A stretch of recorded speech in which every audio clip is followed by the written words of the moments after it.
আর ওই লোকটার নাম খুব শিগগিরই আমি আপনাকে বলে দেবো। Hello Rohan, hello hello Rohan.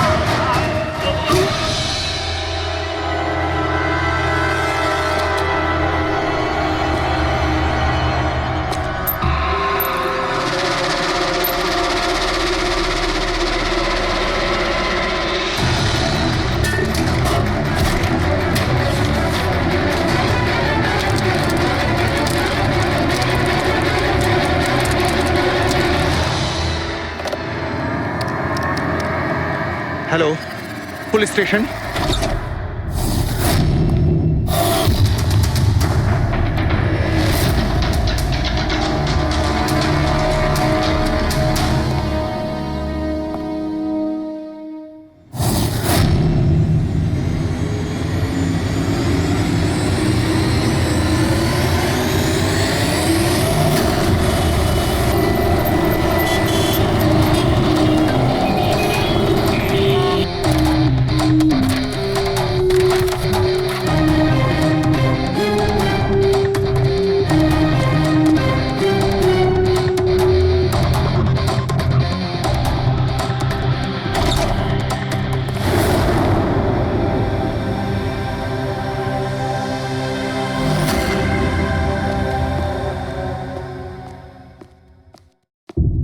Good afternoon doctor সালুকে। কি good afternoon, please sorry, don't mind.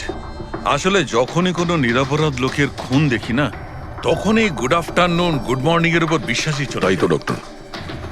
Doctor কোনো পোক্ত প্রমাণ পেলেন? আপাতত এই ল্যাপটপের চার্জারটা তার, এটা দিয়েই শ্বাসরোধ করা হয়েছে এর। আর এর মৃত্যুর সময় হচ্ছে সকাল 9টা থেকে 9:30টার মধ্যে। আর হ্যাঁ, লাশের পাশে এই মোবাইলটা পাওয়া গেছে, হয়তো এটা আমাদের কোনো সাহায্য করবে। আর ওই বাকি প্রমাণগুলো যার ব্যাপারে ইন্সপেক্টর সমীর বলছিলেন? স্যার, স্যার রোহনের ডায়েরি এই দেখুন, পুরোটাই পুড়ে গেছে, ছাই হয়ে গেছে। তবে এই ডায়েরিটার সঙ্গে অনেক ডকুমেন্টসও ছিল, সেগুলোও পুড়ে গেছে। বুঝতেই পারছি না যে ওই ডকুমেন্টস এমন কি ছিল।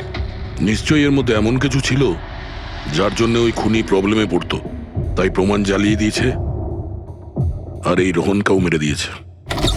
স্যার, হ্যাঁ, এই হার্ড ডিস্কটা আমি এখানেই পেয়েছিলাম, ক্রাইম সিনে। আমি এটা একজন কম্পিউটার এক্সপার্টকে দেখিয়েছি। পুরোপুরি নষ্ট হয়ে গেছে, ডেটা রিকভার করা সম্ভবই নয়। খুনি প্রত্যেকটা প্রমাণকে খারাপ করে দিয়েছে। কোনো ব্যাপার না, কোথাও না কোথাও কিছু না কিছু প্রমাণ নিশ্চয়ই পাবো। পুরবি, স্যার। এই রোহনের ব্যাকগ্রাউন্ড চেক করেছো? হ্যাঁ স্যার, পুরো নাম রোহন কুমার। এ পুনেতে থাকে, এখানে মুম্বাইতে চাকরি করছিল, একাই থাকতো। আর এখানেই এই বাড়ি থেকেই কাজ করছিল। কি কাজ কি করতো? গোয়েন্দা ছিল। বড় বড় কোম্পানিতে যে লাখ লাখ টাকা জালিয়াতি হয় সেগুলোর তদন্ত করত। তাহলে তো অনেক শত্রুই আছে এই রোহনের। হ্যাঁ দয়া, আর ওই অনেকগুলো শত্রুর থেকে আসল খুনিটা কে সেটা হয়তো তোমাকে এইটা বলবে। কি এটা ডক্টর? এটা চুম্বক। চুম্বক? এর মধ্যে একজন দৌড়বীরের ছবিও আছে, কিন্তু এই চুম্বক রোহনের বডির মধ্যে কি করছিল? আমার মনে হচ্ছে হয়তো এটা খুনির হবে। ওর পকেটে ছিল, এদিক ওদিক করতে গিয়ে হয়তো এটা পড়ে গেছে। তাহলে তো এটা আঙুলের ছাপ থাকবে। না, একটাও নেই। একটাও নেই।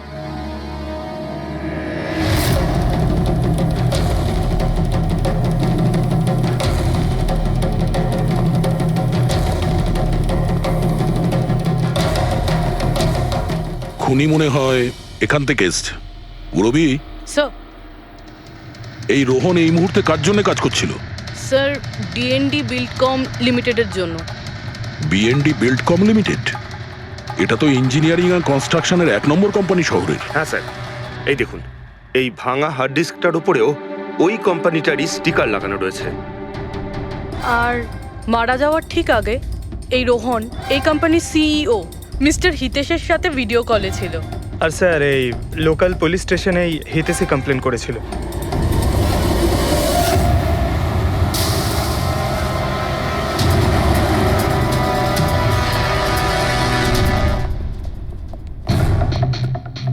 এটা কি এত বড় অফিসে শুধুমাত্র একজনই লোক ছিল নাকি? মনে হচ্ছে স্যার ইন্ডিয়ার ম্যাচ দেখার জন্য সবাই বাড়ি চলে গেছে। আচ্ছা, আজকে ইন্ডিয়ার ম্যাচ আছে। স্কোরটা কি হলো? কোহলি সেঞ্চুরি করতে যাচ্ছে। কি বলছেন স্যার? আপনি কি করে জানলেন? বাইরে ওয়াচম্যান কমেন্ট্রি শুনছিল। ইনভেস্টিগেশন করতে এসেছি, চোখ কান খোলা রাখতে হবে। স্যার, হিতেশের cabin. Mister Hitesh, hi, CID. Please বসুন। আমি আপনাদেরই অপেক্ষায় ছিলাম। শুরু থেকে বলুন সবকিছু। 6 মাস আগে আমি রোহনকে কাজে রাখি। গত 5 বছর ধরে আমাদের কোম্পানিতে যে লোকসান হচ্ছে তা আগে কখনো হয়নি। কি ধরনের ক্ষতি? লোকসানের লিস্ট তো বলে শেষ করা যাবে না। যে টেন্ডারগুলো আমাদের কোম্পানির পাওয়া উচিত ছিল সেগুলো হাত থেকে বেরিয়ে যাচ্ছিল। এই দেখুন, 1100 কোটির রিফাইন্ডিং কন্ট্রাক্ট, 37 কোটির রেলওয়ে কন্ট্রাক্ট, আর 800 কোটির পাওয়ার ট্রান্সমিশন কন্ট্রাক্ট। এটাও তো হতে পারে যে যে সমস্ত কোম্পানি এই কন্ট্রাক্টটা পেয়েছে ওরা আপনার থেকে কম কোট দিয়েছে। সেটাই তো আমি বলতে চাইছি স্যার। যদি অন্য অন্য কোম্পানি এই টেন্ডার পেত তাহলে ব্যাপারটা অন্য ছিল, কিন্তু এই সমস্ত কন্ট্রাক্ট একটা মাত্র কোম্পানিই পেয়েছে। আর সবচেয়ে বড় কথা হলো তাদের অ্যামাউন্ট আমাদের দেওয়া অ্যামাউন্টের থেকে মাত্র 1000 টাকা কম। শুধুমাত্র 1000 টাকা কম? কোন কোম্পানি এটা? XPL infrastructure. XPL infrastructure. তাহলে আপনার মনে হচ্ছে যে আপনার কোম্পানিতে এমন কেউ বেইমান আছে যে স্যালারি আপনার থেকে নেয় কিন্তু কাজ এক্সপিএল এর জন্য করে? 100% কেউ না কেউ তো অবশ্যই আছে। আর রোহন ওই লোকটার খুব কাছাকাছি পৌঁছে গিয়েছিল। ওর লাস্ট ফোন কলে আমায় এটাও বলেছিল যে সেই বেইমান এস্টিমেটিং অ্যান্ড টেন্ডিং ডিপার্টমেন্টের লোক। আচ্ছা, এই ক্রাইম সিন থেকে আমরা এই ড্যামেজড হার্ড ডিস্কটা পেয়েছি। কি আছে এর ভেতরে? স্যার, এটা আমাদের কোম্পানির গত 5 বছরের CCTV footage, call logs, emails, আমাদের কোম্পানিতে কত এমপ্লয়িজ আছে, সমস্ত ইনফরমেশন এতে ছিল। তাহলে এর কপি নিশ্চয়ই আছে আপনার কাছে? আগে হ্যাঁ, আছে। আমরা ওটা আমাদের সঙ্গে নিয়ে যাব। শিওর।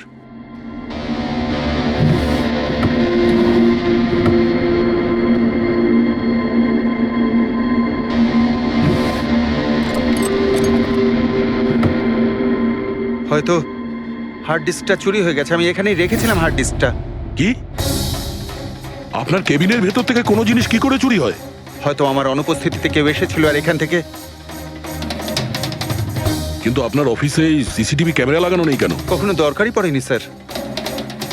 প্রয়োজন বলে আসে না, এখন পড়লো তো প্রয়োজন। Sorry sir. আর হ্যাঁ মিস্টার হিতেশ, আপনার কোম্পানিতে যত এস্টিমেটিং আর টেন্ডারিং ডিপার্টমেন্ট আছে, যত লোক আছে, আমরা তাদের সঙ্গে কথা বলবো। স্যার, আজকে ওই ডিপার্টমেন্টের কোনো এমপ্লয়ি কাজে আসেনি। কেন? সবাইকে ছুটিতে গেছে? আসলে ওরা প্রত্যেকেই ম্যারাথন রেসে পার্টিসিপেট করতে গেছে, যেটা সকাল 7টা থেকে 11টার মধ্যে হবে। কি? সবাই ওই ম্যারাথন রেসে দৌড়তে গেছে? হঠাৎ করে সবাই এরকম রানার হওয়ার স্বপ্ন দেখছে কেন? আসলে আমাদের কোম্পানি এই ম্যারাথন রেসটা স্পন্সর করছে, তাই আমাদের এমপ্লয়ীদের এটা বাধ্যতামূলক ছিল ওখানে পার্টিসিপেট করা। শুধু তারাই পারবে না যাদের হাঁটুতে বা অন্য কোনো সমস্যা আছে। তো আপনারও সমস্যা আছে হাঁটুতে? হ্যাঁ। আচ্ছা আচ্ছা, এই ডিপার্টমেন্টে কতজন কাজ করে? 10 জন। আর এই 10 জনই ম্যারাথন রেসে গেছে? হ্যাঁ স্যার, যদি কেউ না যেত আমি অবশ্যই জানতে পারতাম স্যার। স্যার, হুম, যদি পুরো ডিপার্টমেন্টের সবাই ম্যারাথনে দৌড়চ্ছিল যখন রোহনের খুন হয়েছিল, তাহলে খুনটা করলো কে? হতে পারে ওই কন্ট্রাক্ট কিলার। 1 মিনিট মিস্টার হিতেশ, আপনার কাছে এই ম্যারাথন রেসের কোনো ব্রোশিয়া, কোনো লেটার আছে? ইয়েস স্যার, আমি আনছি। কি হলো স্যার? চুম্বকে ওই দৌড়ানোর লোকটা, ম্যারাথন রেস, এক্ষুনি জানতে পারবো। এই নিন sir. Thank you. You are welcome sir. দেখেছো, এটাই হলো ওই চুম্বকের রহস্য। যেটা ক্রাইম সিনে পাওয়া গেছে সেটা ম্যারাথন রেসে। মানে স্যার, ও ম্যারাথন রেসে দৌড়চ্ছিল, রোহনকে খুন করার জন্য ও রেস ছেড়ে দিয়ে ওর বাড়ি চলে যায়? মনে তো হচ্ছে এইরকমই। স্যার, এই বিপ ম্যাগনেট জার্সির ওপর লাগানো হয়। সঞ্জু স্যারকে একটু বুঝিয়ে দাও। দেখুন স্যার, এই ম্যাগনেটটাকে এখানে এইভাবে লাগিয়ে দিতে হবে। সেম এরকমই আরেকটা নেওয়ার পরে জার্সির ভেতর থেকে আমরা নিয়ে নেব, আর এটাকে আমরা এইভাবে লাগিয়ে দেবো। সেম আরেকটা এইভাবে নিয়ে এটাকে নিয়ে আমরা এইভাবে লাগিয়ে দেবো, আর এটা এইভাবে লক হয়ে যায়। আগে আমরা সেফটি পিন ইউজ করতাম, কিন্তু দু একবার রানার্সের চোট লেগেছিল, তাই আমরা এই ম্যাগনেট টেকনিকটার ব্যবহার করছি। এই ম্যাগনেট আর রেসিং হুইপ আপনি সব প্রতিযোগীকেই দিয়েছিলেন? ইয়ে স্যার, সবাইকে জানিয়ে দেওয়া হয়েছিল, বলাও হয়েছিল রেস শেষ হয়ে যাওয়ার পরে সব ম্যাগনেটগুলোকে ফেরত দিয়ে দিতে। তাহলে কারা কারা এই ম্যাগনেট ফিরিয়ে দেয়নি? স্যার, অনেকেই দেয়নি, কেউ ফেলে দিয়েছিল, কেউ বা হারিয়ে ফেলেছিল, আর এক একজনের দায়িত্বও ছিল না যে জিনিসটাকে ফেরত দিতে হবে। একটা কথা তো শিওর, কেউ রেস মাঝপথে ছেড়ে দিয়েছিল, গিয়ে খুন করে আবার ফিরে এসেছে। কিন্তু স্যার রেস তো অনেক লোকেই মাঝখানেই ছেড়ে দিয়েছিল, কিন্তু এটা কি করে জানা যাবে যে তাদের মধ্যে রোহনকে কে মেরেছে? ওই 10 জনের মধ্যেই কেউ হবে যারা ক্যান্টিন ডিপার্টমেন্ট আর এস্টিমেটিং ডিপার্টমেন্টে কাজ করছিল। কিন্তু স্যার, ওই 10 জনের মধ্যে রেস মাঝপথ থেকে ছেড়ে দিয়েছিল, এটা কিভাবে জানতে পারবো? জানা যেতে পারে স্যার। কি করে? স্যার, আমরা প্রত্যেকটা প্রতিযোগীর মাথায় গোপ্রো ক্যামেরা লাগিয়েছিলাম, আর সেটা থেকে জানা যেতে পারে কে মাঝপথে ছেড়ে দিয়েছিল। ওয়ান্ডারফুল।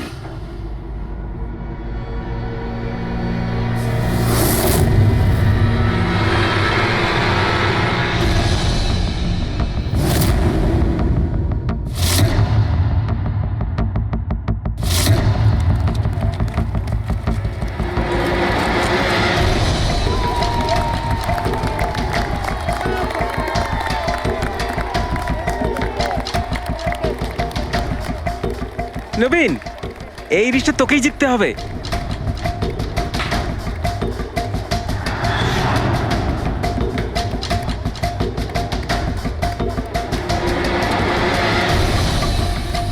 রান।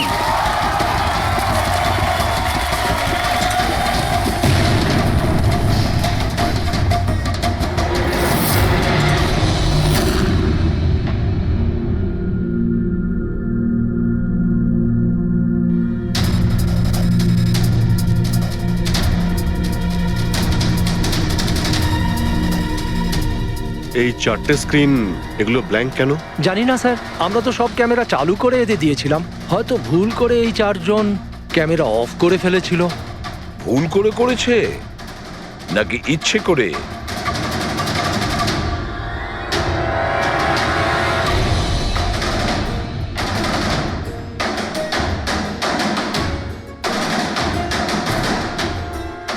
এদের মোটিভটা কি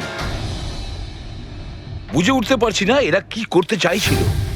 কি কুনাল, একটা ক্যামেরা ভাঙা, একটা ক্যামেরায় মাটি লেগে আছে, এই 4টে ক্যামেরা ব্ল্যাঙ্ক, সেটা কেন? জানি না স্যার। ওইসব জানি নাটা নিয়ে বললে হবে না। এই সব কটা ক্যামেরা 10-এ 10 আমার চাই। স্যার, এই 3টে ক্যামেরা একদম ঠিক ছিল স্যার। এমপ্লয় 1, এমপ্লয় 2 আর এমপ্লয় 3। তার মানে এই 3টে ক্যামেরায় কোনো টেকনিক্যাল প্রবলেম ছিল না। কেউ ইচ্ছে করে ক্যামেরাগুলো বন্ধ করেছিল বা ভুল করেও করে থাকতে পারে, কিন্তু বলা যায় না। কিন্তু স্যার এই 4টে ক্যামেরারই ফুটেজ একদম ঠিকঠাক স্যার। এমপ্লয়ি 4, 5, 6, 7। তাহলে এবার যাই প্রবলেম ক্যামেরাতে। সবার আগে প্রবলেম ক্যামেরা ছিল এই নবীনের, যার লেন্স ক্র্যাক হয়ে গেছিল, হতে পারে দৌড়তে দৌড়তে পড়ে গেছিল।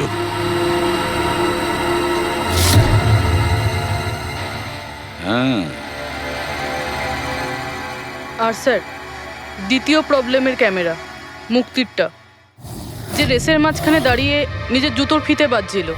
হ্যাঁ, তারপরে ফিতে বাঁধার পরে ওই হাতটাই নিজের লেন্সে লাগায়, আর লেন্সে সমস্ত পিকচারটাই ঝাপসা হয়ে যায়। কিন্তু স্যার, এই মাটি ইচ্ছে করে লাগিয়েছে নাকি ভুল করে?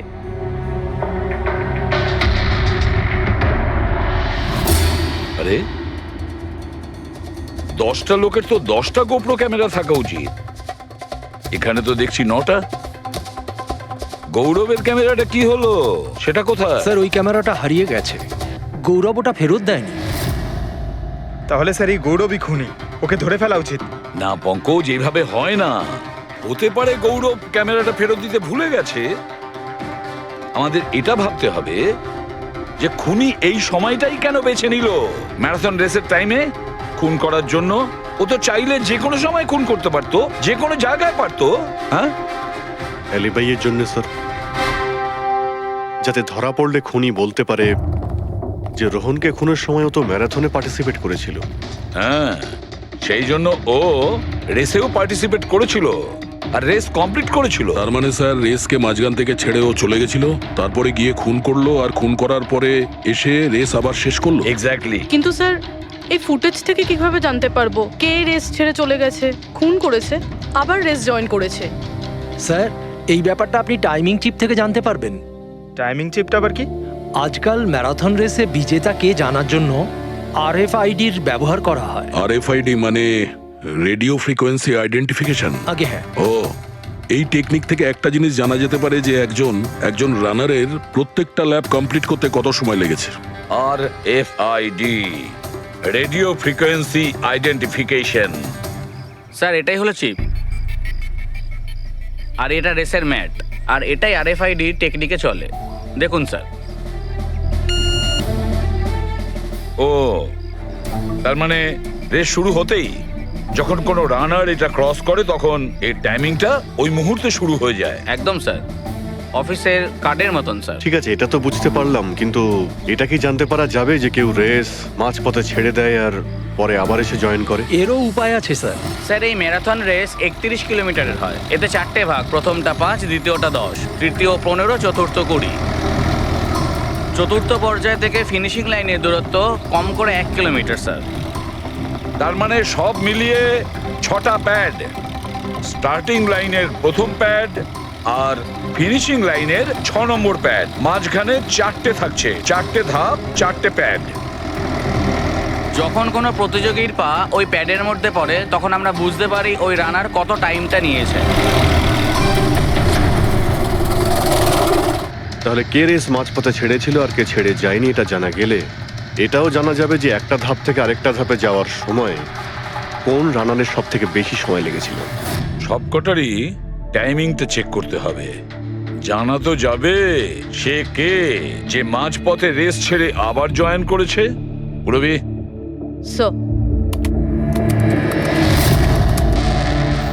স্যার আমাদের প্রথম কচ্ছপ হলো এই নবীন। এ রেসের প্রত্যেকটা ল্যাব 25 মিনিটে কমপ্লিট করেছে, কিন্তু শেষ ল্যাপের পরে ফিনিশিং লাইন পর্যন্ত পৌঁছানোর জন্য, মানে 1 কিলোমিটার ক্রস করার জন্য ওর 50 মিনিট সময় লেগেছে। নবীন,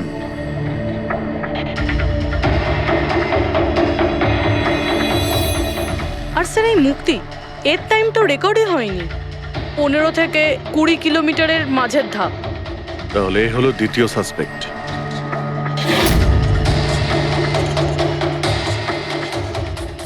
মুক্তি। আর এবার এই গৌরব, এ তো 15 কিলোমিটারের ধাপই বের হতে পারেনি। তাহলে এই হলো আমাদের তৃতীয় সাসপেক্ট।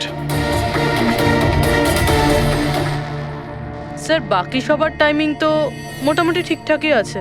তার মানে এই খুন এই 3 জনের মধ্যেই কেউ করেছে, মুক্তি, নবীন আর গৌরবের মধ্যে। যদি নবীন খুন করে থাকে তাহলে সে রেস ছেড়েছে 20 কিলোমিটার আর ফিনিশিং লাইনের মাঝপথে। পেড্রিক, পঙ্কজ, বাইক নিয়ে যাও, এবার স্পিডে যাবে ওই রুটেই। আর খেয়াল করো যেখানে ওই 3 জন যেখানে রেস ছেড়েছে সেখান থেকে রোহনের বাড়ি কতটা দূরে আর কত সময় লাগবে।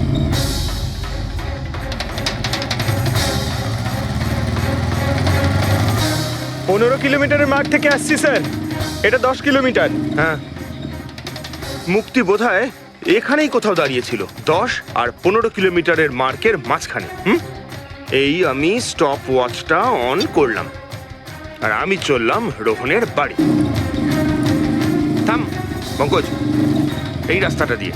এই রাস্তা দিয়ে? হ্যাঁ, এই রাস্তাটা চলুন। আরে আস্তে চালা না। হ্যাঁ।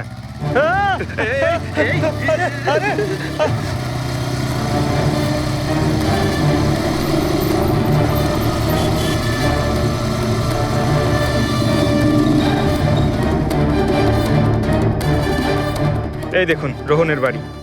মুক্তি নিশ্চয়ই রোহনের ঘরে পিছনের জানলা দিয়ে ঢুকেছিল।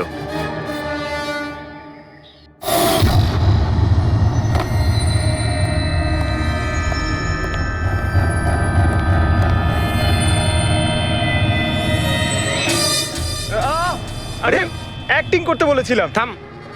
মুক্তি রোহনকে খুন করার পর হয়তো সমস্ত তথ্য প্রমাণ পুড়িয়ে আবার দৌড়ে ফিরে গিয়েছিল ম্যারাথন শেষ করতে।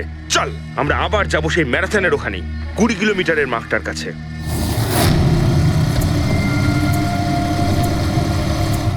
স্টপ ওয়াচে টাইম দেখে নিন স্যার। 26 মিনিট।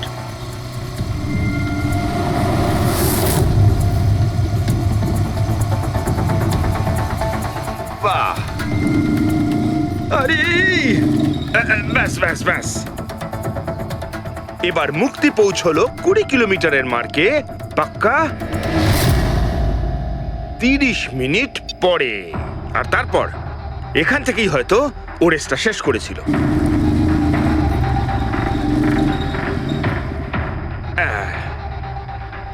এবার শোন, গৌরব যদি খুন করে থাকে তাহলে ও রেসটা এখানেই ছেড়েছিল 10 আর 15 কিলোমিটার মার্কের মাঝামাঝি। এই আমি স্টপ ওয়াচ অন করলাম। এবার যাব আমরা রোহনের বাড়ি। চলো। চল।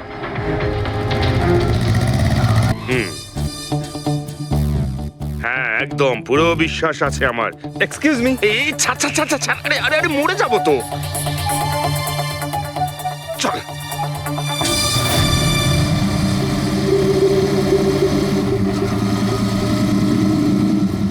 ব্যাস। একটু দাঁড়ান, আমি বুঝতে পেরেছি। আমি বলছি, এই গৌরব রোহনের বাড়ি থেকে 15 থেকে 20 কিলোমিটার দূরে রেসে আবার জয়েন করেছিল, তাই না? শাবাশ। হ্যাঁ। আমার সাথে থেকে থেকে তোরও তো বুদ্ধি খুলে গেছে। আর এই সব কিছু করতে গৌরবের টাইম লেগেছিল পুরো 27 মিনিট। এবার দেখা যাক নবীনের কত লেগেছিল। এবার যদি নবীন খুন করে থাকে তাহলে ও নিশ্চয়ই এখান থেকে গেছিল, যেখানে ও পড়ে গেছিল। এই আমি স্টপ ওয়াচ অন করলাম। এবার যাওয়া যাক রোহনের বাড়ি। চল। চলুন স্যার। ওকে পঙ্কজ, 3 জন রোহনের সাথে এরকমই কিছু করেছিল। ব্যাস।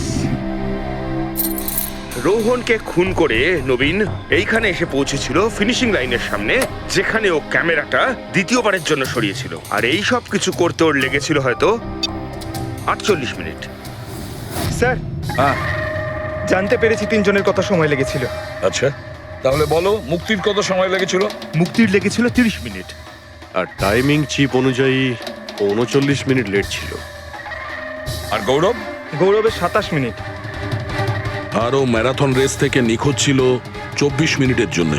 নবীনের লেগেছিল 48 মিনিট রোহনের বাড়ি গিয়ে ওকে খুন করে ফিরে আসতে।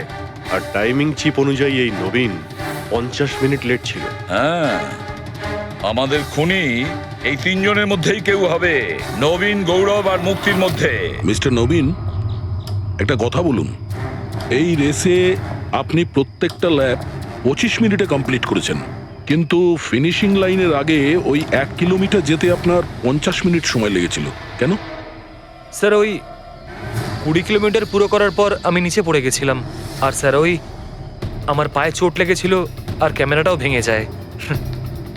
স্যার, লাস্টের 1 কিলোমিটার আমি কতটা কষ্টে পুরো করেছি স্যার আমিই জানি সেটা। এই আঘাতটা কোথায় লেগেছে আপনার? স্যার, এইখানে দেখুন স্যার। পট্টিটা খোলো। হ্যাঁ, এইটা।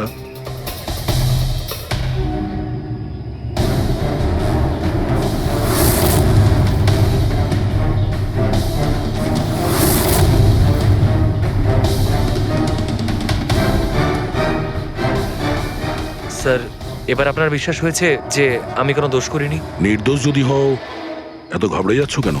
ঘাম হচ্ছে, অনেকটা নার্ভাস লাগছো তুমি। হ্যাঁ, মাটি কেন লাগিয়েছিলে ক্যামেরাতে? জানি না, ভুল করে লেগে গিয়েছিল। ভুল করে? 15 থেকে 20 কিলোমিটার ধাপও ভুল করে ছেড়ে দিয়েছিলে নাকি? আমি তো কোনো ধাপই ছাড়িনি, সমস্ত ধাপই পুরো করেছি। কিন্তু টাইমিং চিপ তো অন্য গল্প বলছে। টাইমিং চিপ খারাপও তো হতে পারে। আপনি একজন মেশিনের উপর বিশ্বাস করবেন নাকি একজন জীবন্ত মানুষের উপর?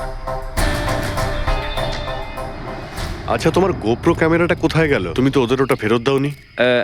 ওটা তো হারিয়ে গেছে স্যার। হারিয়ে গেছে? কি করে হারিয়ে গেল ভাই? জানি না স্যার, ওই রেসের মাঝখানে হঠাৎ করে দেখলাম ক্যামেরাটা ছিলই না, জানি না কোথায় পড়ে গেছে। আচ্ছা, আর ওই 15 কিলোমিটারের ধাপটাও কি হারিয়ে গিয়েছিল? ওটাকে তো পার করনি তুমি। স্যার আমি পুরো রেস কমপ্লিট করেছি। মিথ্যে কথা বলবে না। রেসের মাঝে কোথায় গিয়েছিলে? কোথাও যায়নি স্যার, আমি তো পুরো রেস কমপ্লিট করেছি, কোথাও যায়নি স্যার। আচ্ছা, স্যার মনে হচ্ছে নবীনই, কারণ আমি যখন ওকে জিজ্ঞাসাবাদ করছিলাম তখন ওর মুখ একদম ফ্যাকাশে হয়ে গেছিল, হাত পা কাঁপছিল ওর। এই গৌরবও কম নয়। ও বললো জানি না কি করে ক্যামেরাটা হারিয়ে গেছে। আরে এত বড় একটা ক্যামেরা পড়ে গেলে সেটা কেউ জানতে পারবে না স্যার। বস, তোমার কথাটা ঠিকই, কিন্তু নবীনের একটু আঘাত লেগেছে না? হ্যাঁ স্যার, আঘাত তো ওর লেগেছে। স্যার আমার মনে হচ্ছে ও মিথ্যে কথা বলছে।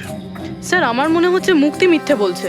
ও জেনে শুনেই ক্যামেরায় মাটি লাগিয়েছিল, কারণ নিশ্চয়ই এমন কিছু আছে যেটা ও আমাদের থেকে লুকোতে চাইছে। হ্যাঁ, এটাও হতে পারে, কারণ ক্যামেরায় যদি ভুল করে মাটি লেগে যেত তাহলে আরো সবার ক্যামেরাতে লাগতে পারতো ভুল করে। গোলমাল আছে, এই তিনজনের মধ্যে কোনো না কোনো গোলমাল তো নিশ্চয়ই আছে। খুনি এই তিনজনের মধ্যেই কেউ একজন। নবীন, আমাকে ওই জায়গাটা দেখাও যেখানে তুমি এক্স্যাক্টলি পড়েছিলে। কিভাবে পড়েছিলে? আসুন স্যার। কিন্তু স্যার আমার পায়ে খুব ব্যথা আছে, আপনি একটু সাহায্য করবেন আমাকে? নিশ্চয়ই নিশ্চয়ই, এসো।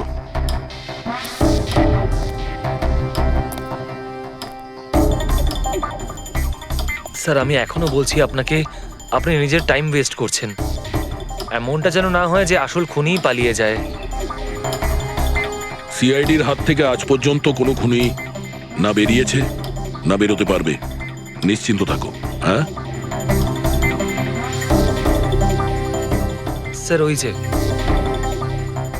এখানে আটকেই আমি পড়ে যাই। এখানে? হ্যাঁ স্যার। স্যার পড়ে যেতেই আমার ক্যামেরাটাও ভেঙে যায়। আচ্ছা, তারপর আমি ক্যামেরাটা আবার লাগালাম, তারপর রেস স্টার্ট করলাম। প্রচুর ব্যথা নিয়ে তুমি এই রেসটা ফিনিশ করেছো। হ্যাঁ স্যার, এখনো খুব ব্যথা। তুমি পড়েছিলে এইখানে, এই জায়গাটায়? হ্যাঁ স্যার, খুব ক্লান্ত হয়ে গেছিলাম তো, তাই খেয়াল করিনি, আর পা আটকে নিচে পড়ে যাই। আচ্ছা, রেস ফিনিশ করার আগে তুমি দ্বিতীয়বার ওই ক্যামেরাটাকে সরিয়ে দিয়েছিলে কেন? আচ্ছা, ওটা তো স্যার খুব গরম লাগছিল তো, তাই মুখটা ধোয়ার জন্য আমি ক্যামেরাটা খুলে ফেলেছিলাম। কিন্তু কিছুক্ষণ পরেই আমি আবার ক্যামেরাটা লাগিয়ে নিই। রেস তো আমি তারপরেই কমপ্লিট করেছিলাম। হ্যাঁ ঠিক আছে, চলো। স্যার কিছু তো বলুন, আমরা যাচ্ছি কোথায় আসলে? তোমার হারিয়ে যাওয়া ক্যামেরা খুঁজতে। স্যার কিন্তু এত বড় জায়গাতে আমরা খুঁজবো কি করে ওই ক্যামেরাটা? প্রত্যেক ক্যামেরাতে একটা চিপ লাগানো আছে, আর এই ম্যাপ বলছে তোমার ক্যামেরা এইদিকেই আছে। চলে এসো। ম্যাম আমি সত্যি কথাই বলছি। সত্যি তো এটাই, তুমি 10-15 কিলোমিটারের মাঝে রেস ছেড়ে দিয়েছিলে, আর তারপরে রোহনকে মেরে দিয়ে এখানে চলে এলে, এই 20 কিলোমিটারের মার্কে চলে এলে, কারণ তুমি তো জানতে এখান থেকে তোমাকে কোনো খেলোয়াড় দেখতে পাবে না। সব খেলোয়াড়রা তো তখন পিছনে। সব মিথ্যে। আপনি আমার কথা বিশ্বাস কেন করছেন না?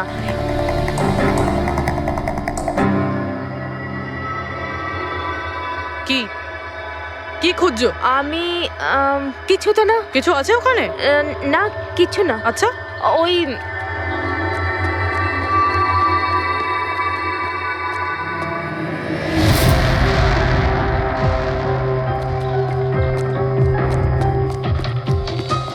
ও তো তুমি সাইকেলে করে গিয়েছিলে রোহনকে খুন করতে? আমি সত্যিই জানি না যে এই সাইকেলটা কার। তাই এক্ষুনি সব জানা যাবে যখন তোমার আঙুলের ছাপ এই সাইকেলে পাওয়া যাবে। হ্যাঁ ম্যাম প্লিজ। হ্যাঁ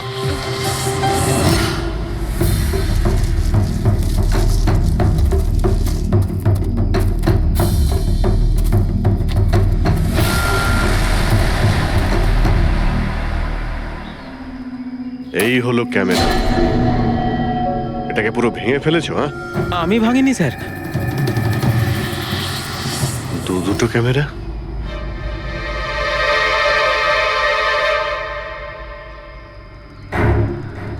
এই ক্যামেরাটা আবার কার?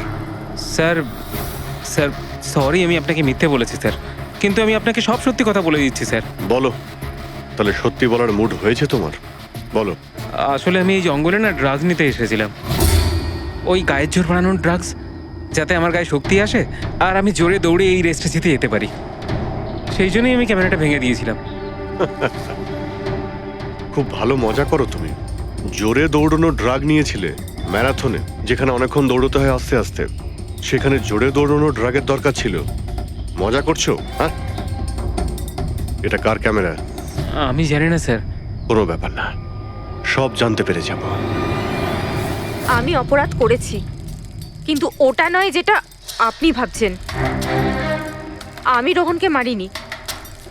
আমার দোষ শুধু এটুকুই যে আমি রেসটা জেতার জন্য একটু চালাকি করেছিলাম। বুঝলাম না, কি করেছো তুমি? আমি জানতাম না যে টাইমিং চিপ প্রত্যেক ধাপে রানারের টাইম নোট করবে। আমি ভেবেছিলাম শুধু রেসের প্রথমে আর শেষে টাইম ক্যালকুলেট হবে, আর তাই 10 কিলোমিটার পর্যন্ত এসে ক্যামেরায় মাটি লাগিয়ে দিয়েছিলাম আর ওখান থেকে সাইকেল নিয়েছিলাম।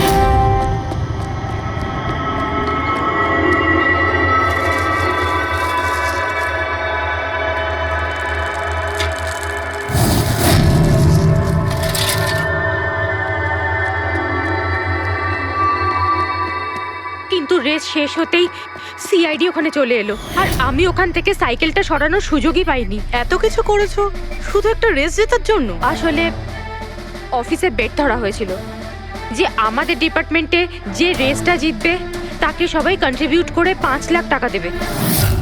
আমার টাকার খুব দরকার ছিল, তাই আমি... এটা দীপ্তির ক্যামেরা। এই দুটো ক্যামেরা তোমরা কেন ভেঙেছিলে? স্যার, আসলে আমরা এই রেসে এসেছিলাম যাতে একে অপরের সাথে সময় কাটাতে পারি, কিন্তু তারপরে খেয়াল হলো যে আমাদের প্রেমের কথাবার্তা সব ওই গোপ্রোতে রেকর্ড হচ্ছে। স্যার, কখন থেকে ফলো করছে। শোন না, তোকে খুব সুন্দর লাগছে। দাঁত ছাড়ো তো। কি হলো? গোপ্রোতে সব রেকর্ড হচ্ছে। ও গড, এখন কি করব? একটা কাজ করা যাক, চল আমার সঙ্গে। হ্যাঁ,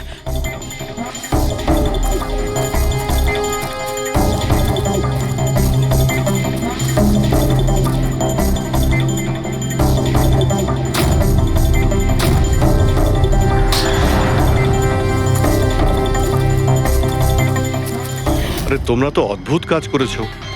আরে এতে তো কোনো সাউন্ড রেকর্ডই হয় না। তোমরা তো বোকার মতো কাজ করেছিলে। হয়তো কে দুটো ক্যামেরা ভেঙে দিয়েছো। কি স্যার, এতে কিছু রেকর্ড হয়নি? স্যার, নবীন তো আমাকে ওই জায়গাটা দেখিয়েছে যেখানে ও পড়েছিল, কিন্তু কেন জানি না আমার মনে হচ্ছে যে ও মিথ্যে কথাই বলছে। আরে মুক্তি, স্যার মুক্তি বলেছে যে ও সাইকেলের ব্যবহার করেছে রেস জেতার জন্য। স্যার হতে পারে ও মিথ্যে কথা বলছে আর রোহনকে খুন ওই করেছে। আর গৌরব আর দীপ্তি, ওদের লাভ স্টোরির কি হলো? কতটা সত্যি? হ্যাঁ, ওরা সত্যি কথাই বলছে। ফোন রেকর্ডে দেখাচ্ছে দীপ্তি আর গৌরব প্রতিদিন 3-4 ঘন্টা করে নিজেদের মধ্যে কথা বলতো। স্যার, একটা কাজ করি, আমরা আবার ম্যারাথন রেসের ফিনিশিং ভিডিওটা দেখি।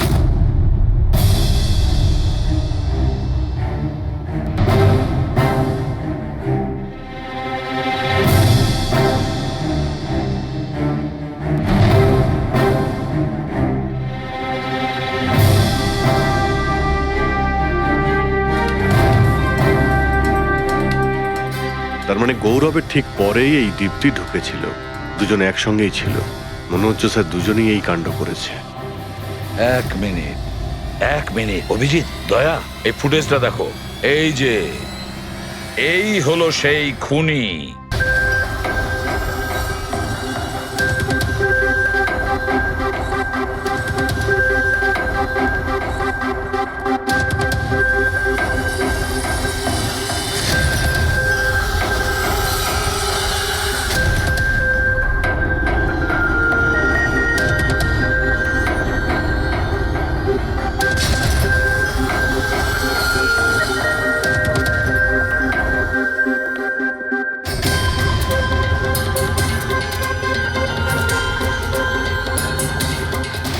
স্যার, আমাদের এখানে কেন ডাকা হয়েছে? খুনির নাম বলবার জন্য।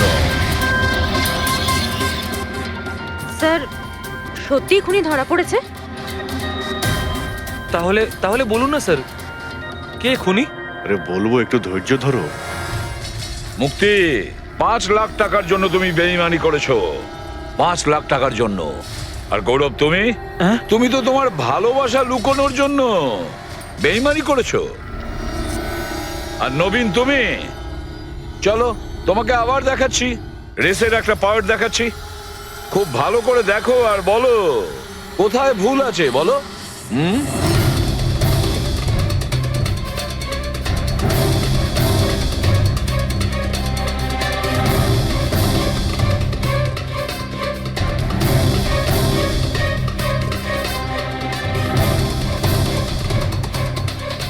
কিছুই তো নেই স্যার, সবই তো ঠিকই আছে। কোনো প্রবলেম নেই। তোমার মনে আছে তুমি বলেছিলে যে ক্যামেরাটা দ্বিতীয়বার যখন তুমি সরিয়েছিলে তারপরে তুমি মাথায় জল ঢেলেছিলে? ওটা তো স্যার খুব গরম লাগছিল, তো তাই মুখটা ধোয়ার জন্য আমি ক্যামেরাটা খুলে ফেলেছিলাম। মিথ্যে বলেছিলে তুমি, নিজের মাথায় জল ঢেলেছিলে। অথচ যখন ফিনিশিং লাইনে পৌঁছলে তখন তো তোমার ভেজা অবস্থায় থাকার কথা ছিল। কিন্তু এই ফুটেজে আমরা কি দেখতে পাচ্ছি? তুমি শুকনো অবস্থায় দৌড়চ্ছ। হয়তো জল শুকিয়ে গেছিল। বর্ষাকালে অত তাড়াতাড়ি জল শুকিয়ে গেল, অদ্ভুত ব্যাপার। তাহলে নবীন, তোমাকে আরো একটা ফুটেজ দেখাই, এই গল্পের শেষ অংশ। বলো, এটা দেখে তোমার কি মনে হচ্ছে?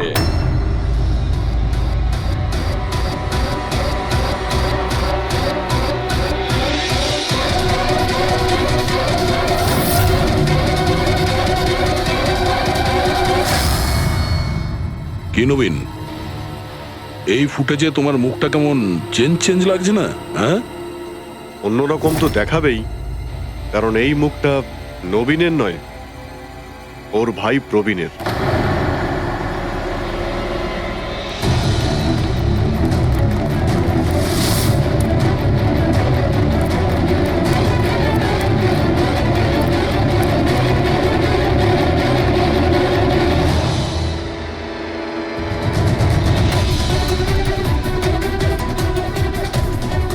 খুব বড় প্ল্যান বানিয়েছিলে তুমি, দারুণ মাথা খাটিয়েছিলে তুমি। প্রথমে 3টে এমপ্লয়ির ক্যামেরা বন্ধ করে দিয়েছিলে,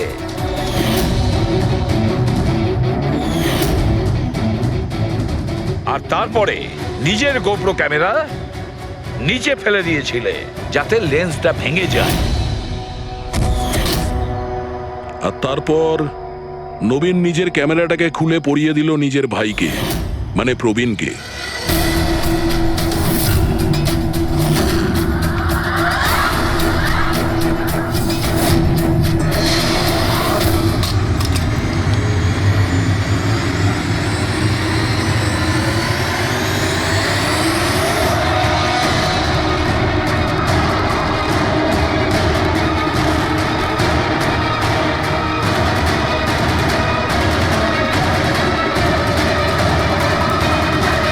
এই ক্যামেরা বদল করার সময় খুব একটা সময় ছিল না, তাই হতে পারে ওই টি শার্টে যখন কাগজটা লাগাচ্ছিল তখন সমস্ত ম্যাগনেটগুলো লাগায়নি, কিছু ম্যাগনেট নবীন নিজের পকেটে ভরে নিয়ে গেছিল।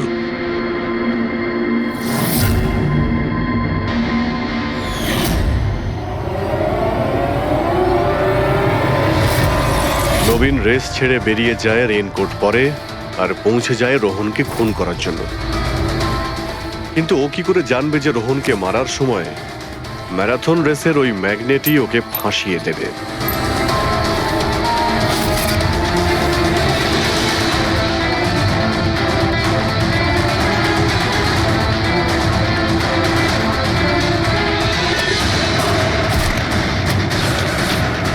তারপর তুমি পুরো প্রমাণ নষ্ট করলে আর আবার এসে রেসে জয়েন করলে।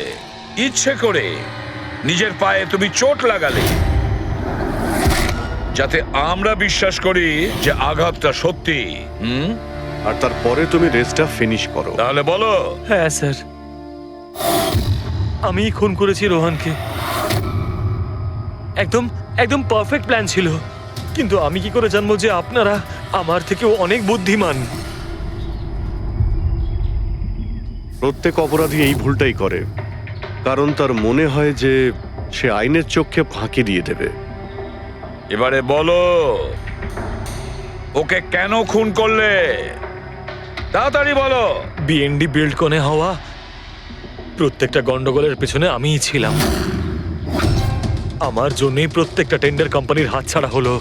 আর আমি যদি রোহনকে না মারতাম তাহলে ও আমার সমস্ত রহস্য খুলে দিত। তাই আমি লজ্জা লাগার কথা তোমার।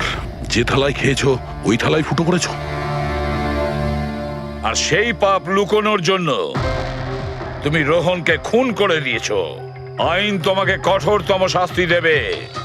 আশা করি ততদিনে ফাঁসির অর্ডার এসে যাবে। নিয়ে যাও এদের।